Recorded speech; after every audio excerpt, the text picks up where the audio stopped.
अच्छा स्टूडेंट्स, हमारा next topic है एक्सरसाइज 1.3।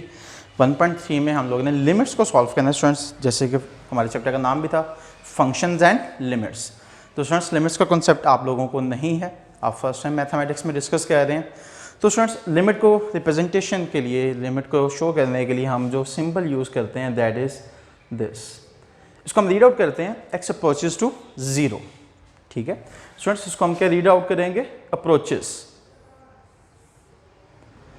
स्टूडेंट्स इसका मतलब क्या है? देखें यहाँ पर दो चीज़ें डिस्कस करने वाली हैं। एक आपके पास टर्म होगी x इक्वल्स टू 0 और एक आपके पास टर्म है x approaches to 0। Students x equals to 0 का मतलब क्या है कि x की वैल्यू एग्जैक्टली 0 के इक्वल है। ठीक है, बट x अप्रोचेस टू का मतलब, x अप्रोचेस टू 0 का मतलब ये है कि x 0 नहीं है बट वेरी नियर टू 0 है। एक ऐसा नंबर है जिसको हम मैथ्स में ऑलमोस्ट 0 कह सकते हैं, लाइक 0.000001 समथिंग, इस तरह का एक नंबर आ जाएगा जो एग्जैक्टली 0 तो नहीं होगा लेकिन वेरी नियर टू 0 होगा। तो उसे हम क्या कहेंगे? x approaches to 0। इस तरह से स्टूडेंट्स हम जो फंक्शंस हैं उनकी लिमिट्स फाइंड करते हैं, जिसमें वो हमें बताता है कि जो गिवन फंक्शन है उसकी वैल्यू एग्जैक्टली वो नहीं है लेकिन ऑलमोस्ट अप्रोच कर रही है उस वैल्यू को।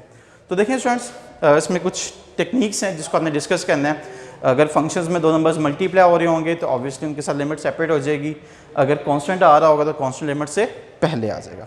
सो फर्स्ट पार्ट हम सॉल्व करने जा रहे हैं, तो देखिएगा स्टूडेंट्स, इसे आप लिख सकते हैं limit x approaches to 3 2x plus limit x approaches to 3 4। देखिए स्टूडेंट्स, लिमिट आपने जब भी पुट करनी है वो हमेशा अपने वेरिएबल में करनी है। आपका जो वेरिएबल होगा वो लिमिट की वैल्यू से रिप्लेस हो जाएगा। इट मीन्स यहाँ पर आप x को रिप्लेस कर देंगे 3 से, और स्टूडेंट्स ये तो ऑलरेडी कांस्टेंट है तो रिप्लेसेबल नहीं है, 4 एज इट इज आ जाएगा। Now students 3 2 6, 6 plus 4, answer will be 10। That's it, this is your part number 1। अब हम मूव करते हैं नेक्स्ट पार्ट्स की तरफ। तो स्टूडेंट जो क्वेश्चन नंबर 1 है वो एक सिंपल सा पार्ट है जिसमें आपने सिंपली वैल्यू पुट करनी है और उसके बाद वो सिंपलीफाई हो जाएगा। अगर आप सेकेंड पार्ट देखें तो students that is limit x approaches to 1 3x square minus 2x plus 4। बेटा जी अगर इसका आप सोल्यूशन देखें तो आप क्या करेंगे? आप पहले लिमिट हर एक फंक्शन के साथ सेपरेट कर लें। तो स्टूडेंट्स ये क्या आ जाएगा? 3 limit x approaches to 1 x square minus 2 limit x approaches to 1 into x plus limit x approaches to 1 into 4। ये आपका कांस्टेंट था। अब देखिए बेटा, वेरिएबल रिप्लेस कर दें जो आपकी लिमिट है, तो 1 का स्क्वायर आ जाएगा माइनस 2 इंटू 1 आ जाएगा और प्लस 4 एज इट इज। सो देखिए स्टूडेंट्स, ये 3 माइनस 2 प्लस 4, सो 3 माइनस 2 आंसर क्या आएगा? 1, and 1 plus 4 it will be 5। So students that's it, this is your answer. तो जितने भी पार्ट्स हैं वो सारे इसी तरह से ही हैं, आप सिंपली उसे लिमिट पुट करके सॉल्व कर सकते हैं। मैं आपको पार्ट नंबर 4 करवा रहा हूँ स्टूडेंट्स। पार्ट नंबर 4 देखें तो आपको लिमिट गिवन है x approaches to 2 under root x square minus 4। तो देखें बेटा जी, इसमें आप क्या करेंगे? इसमें आप सिंपली लिमिट पुट कर देंगे, तो ये क्या हो जाएगा स्टूडेंट्स? 2 square minus 4। अब आप लोग जानते हैं 2 स्क्वायर आंसर आएगा 4 एंड 4 माइनस 4 इज 0, और स्टूडेंट्स 0 का स्क्वायर रूट क्या आ गया? 0। सो दैट्स इट, ये आपके इस फंक्शन की लिमिट की वैल्यू आ गई जो 2 पर थी। स्टूडेंट्स उसके बाद लास्ट पार्ट सॉल्व करने जा रहा हूँ मैं, दैट इज पार्ट नंबर 6, और वो है students limit x approaches to minus 2 2x cube plus 5x, और फ्रैक्शन में आपके पास आ रहा है 3x माइनस 2। नाउ स्टूडेंट्स हम स्ट्रेट फॉरवर्डली क्या करेंगे? हम x को रिप्लेस कर देंगे जो गिवन वैल्यू है -2। तो देखें students, 2 into minus 2 cube plus 5 into minus 2 divided by 3 into minus 2 minus 2। So students -2 का क्यूब क्या आ जाएगा? -8, और ये -10 आएगा। सिमिलरली ये -6 -2। तो स्टूडेंट्स ये -16 -10 डिवाइडेड बाय -8। सिंप्लीफाई कर लें, -26 -8, स्टूडेंट्स नेगेटिव नेगेटिव से कैंसिल आउट हो जाएगा, और उसको जब फर्दर सिंप्लीफाई करेंगे तो 2 रुपये कटिंग हो रही है, 2 13 ज़ा 26 एंड 2 4 ज़ा 8। So students final answer will be 13/4। That's it students, ये आपका क्वेश्चन नंबर 1 था। क्वेश्चन नंबर 1 में बड़े सिंपल से पार्ट्स हैं, इसमें आपको कोई भी टेक्निक नहीं यूज़ करनी पड़ेगी, कुछ भी सिंप्लीफाई नहीं करना पड़ेगा, जस्ट आपने वैल्यू पुट करनी है और आपके पास आंसर आ जाएगा। बट अगर आप क्वेश्चन नंबर 2 की स्टेटमेंट देखें तो स्टूडेंट्स क्वेश्चन नंबर 2 में कह रहा है evaluate each limit by using algebraic technique.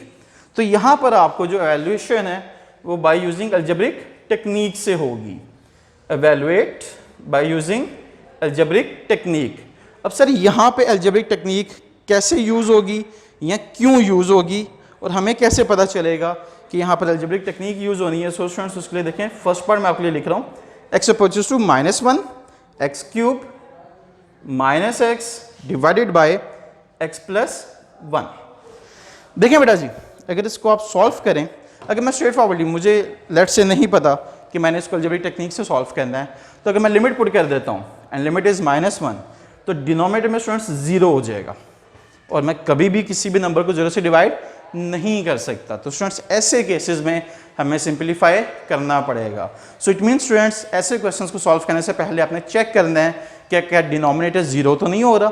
अगर डिनोमिनेटर 0 हो रहा है तो फिर आपको सिंपलीफाई करना पड़ेगा। अगर डिनोमिनेटर 0 नहीं हो रहा फिर सिंपलीफाई करने की जरूरत नहीं है। लाइक लास्ट पार्ट देखें, आपके पास लिमिट थी -2, अगर आप -2 यहाँ पे पुट करें तो डिनोमिनेटर में 0 नहीं आ रहा आपके पास, तो इसलिए हमने यहाँ पे सिंपलीफाई नहीं किया, हमने फंक्शन को कुछ नहीं किया, हमने स्ट्रेट फॉरवर्डली वैल्यूज पुट कर दी। बट यहाँ पर हम वो काम नहीं कर सकते। सो बेटा जी यहाँ पे पहले आपको फंक्शन को सिंपलीफाई करना पड़ेगा सो दैट डिनोमिनेटर से 0 रिमूव कर दिया जाए। अब देखें सिंपलीफाई करेंगे कैसे। स्टूडेंट्स अलजेब्रिक टेक्निक मीन्स आपके अलजेब्रा के फार्मूलाज अप्लाई होंगे और रूल्स अप्लाई होंगे। अब देखें न्यूमरेटर में से आप x कॉमन ले सकते हैं तो यह आ जाएगा x² - 1 डिवाइडेड बाय x + 1। अब स्टूडेंट्स यहाँ पर आपने क्या करना है, आपने फार्मूला अप्लाई कर देना है और जब फार्मूला अप्लाई करेंगे तो ऑब्वियसली आप समझदार हैं, a² - b² students that is equals to a + b into a - b divided by x + 1 आ जाएगा। अब ये x + 1 इस x + 1 से कैंसिल आउट हो गया। तो स्टूडेंट्स हमारे पास जो फाइनल इक्वेशन बन रही है that is x approaches to -1 x into x - 1। अब मैं लिमिट पुट कर सकता हूँ क्योंकि अब लिमिट पुट करने से ये डिनोमिनेटर में 0 नहीं आ रहा क्योंकि डिनोमिनेटर हमारा वैसे रिमूव हो चुका हुआ है। सो देखें स्टूडेंट्स -1 इंटू -1 - 1। सो बेटा जी -1 - 1 ये क्या आ जाएगा, -2 आ जाएगा और जब से आप सिंप्लीफाई करेंगे answer will be +2। So that's it, this is your part number 1। अब हम मूव करते हैं इस तरह से फर्दर पार्ट्स की तरफ। स्टूडेंट्स पार्ट 2 जो है वो आप खुद भी सॉल्व कर सकते हैं, उसमें आपने न्यूमरेटर से भी x कॉमन लेना है, डिनोमिनेटर से भी x कॉमन लेना है, वो सिंप्लीफाई हो जाएगा। मैं आपको पार्ट नंबर 3 करवा रहा हूँ। अब देखें पार्ट नंबर 3 में आपको लिमिट गिवन है x अप्रोचेस टू 2। अगर आप डिनोमिनेटर में 2 पुट करते हैं तो स्टूडेंट्स देखें 2 का स्क्वायर 4, 2 4 + 2 6, 6 - 6 0। तो सर डिनोमिनेटर में तो 0 आ रहा है, अब क्या करेंगे, अब हमने इसको ब्रेक करना है। अब देखें स्टूडेंट्स अगर आप न्यूमरेटर वाली टर्म देखें x³ - 8 तो न्यूमरेटर वाली टर्म से आपको कुछ आइडिया हो रहा होगा कि यहाँ पे एक फार्मूला बन रहा है and that formula is of cube. x को आप लिख सकते हैं x का क्यूब और 8 को आप लिख सकते हैं 2 का क्यूब। तो देखें स्टूडेंट्स a³ - b³ और डिनोमिनेटर में आपकी फैक्टराइजेशन हो रही है। तो स्टूडेंट्स 6 × 1 फैक्टर्स क्या बन जाएंगे, 6 और 6 के फैक्टर्स क्या आएंगे, 3 और 2, बिकॉज आपको जो चाहिए दैट इज +1। तो 3 के साथ क्या साइन आएगा, +3 और 2 के साथ माइनस। नाउ स्टूडेंट्स न्यूमरेटर में फार्मूला अप्लाई कर दें and that formula is a - b into a² plus b² plus a into b। और डिनोमिनेटर देखें स्टूडेंट्स x कॉमन तो क्या आ जाएगा, x + 3, इनमें से -2 कॉमन तो स्टूडेंट्स ये भी क्या आ जाएगा, x + 3।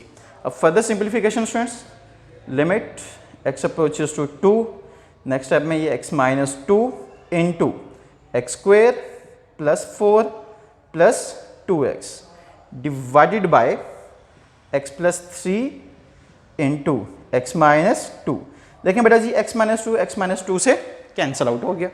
जब ये कैंसिल आउट होगा तो आपके पास जो फाइनल इक्वेशन बन जाएगी that will be limit x approaches to 2 x² + 4 + 2x over x + 3।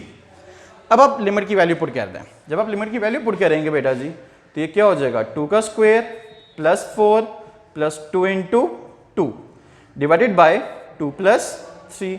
So simplify कर लें students, 4 + 4 + 4 divided by 5 and answer will be 12 divided by 5। So that's it students, ये आपका सॉल्व हो गया। होप सो आपको आज का लेक्चर समझ आया होगा। इंशाल्लाह इसके जो रिमेनिंग पार्ट्स हैं तो हम नेक्स्ट लेक्चर में डिस्कस करेंगे। और स्टूडेंट्स कोई भी कन्फ्यूजन हो तो आपको जो कॉन्टैक्ट नंबर प्रोवाइड किए गए हैं बॉटम पर, आप उस पर कॉन्टैक्ट कर सकते हैं। इंशाल्लाह see you next time, till then take care and अल्लाह हाफिज़।